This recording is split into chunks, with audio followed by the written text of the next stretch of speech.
മുനമ്പം വഖഫ് ഭൂമി വിഷയത്തിൽ യു.ഡി.എഫിലും മുസ്ലിം ലീഗിലും അഭിപ്രായ ഐക്യം ഇല്ലാതായതോടെ മുസ്ലിം ലീഗ് പ്രതിസന്ധിയിലായി.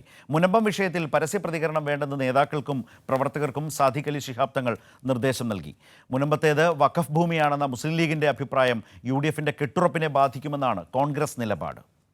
മുനമ്പം വഖഫ് ഭൂമിയല്ലെന്ന് പ്രതിപക്ഷ നേതാവ് വി.ഡി. സതീശൻ ആവർത്തിച്ചു പറഞ്ഞതോടെയാണ് മുസ്ലിം ലീഗ് കുഴപ്പത്തിലായത്. പലരും ഇത് പഠിക്കുന്നില്ല, പഠിക്കാതെയും കാര്യങ്ങൾ മനസ്സിലാക്കാതെയും ഇതിൻ്റെ പഴയ കാര്യങ്ങൾ നോക്കാതെ ഞങ്ങൾ വളരെ വിശദമായി വിദഗ്ധരായ നിയമപണ്ഡിതന്മാരെ കൂടി ഇരുത്തി പഠിച്ചിട്ടാണ് ഞങ്ങളെല്ലാവരും ചേർന്നൊരു അഭിപ്രായം പറഞ്ഞത്. പിന്നെ അതിൻ്റെ ഇടയിൽ ഓരോരുത്തർ അഭിപ്രായം പറയുമ്പോൾ നമ്മളതിന് മറുപടി പറയാൻ പോകണ്ട. എന്താണെന്നറിയോ, നമുക്കൊരു ലക്ഷ്യമുണ്ട് ഇക്കാര്യത്തിൽ. തുടർന്നാണ് മുനമ്പത്തേത് വഖഫ് ഭൂമിയാണെന്ന് സംസ്ഥാന സെക്രട്ടേറിയറ്റ് അംഗം കെ.എം. ഷാജിയും പിന്നാലെ ദേശീയ general secretary P K. Kunhalikutty, organising secretary E T. Muhammad Basheer, president Sadiq Ali Shihab Thangal തുടങ്ങിയവർക്ക് നിലപാട് വ്യക്തമാക്കേണ്ടി വന്നത്. ഇ.ടിയുടെ പ്രസ്താവന പ്രതിപക്ഷ നേതാവിനെ ചൊടിപ്പിച്ചു.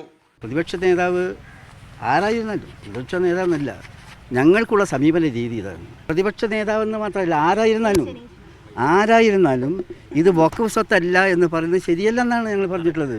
മുസ്ലിം ലീഗ് നിലപാട് യു.ഡി.എഫിന്റെ കെട്ടുറപ്പിനെ ബാധിക്കുമെന്നും തെക്കൻ കേരളത്തിൽ തിരിച്ചടിയുണ്ടാക്കുമെന്നുമാണ് കോൺഗ്രസ് നേതാക്കളുടെ വിലയിരുത്തൽ.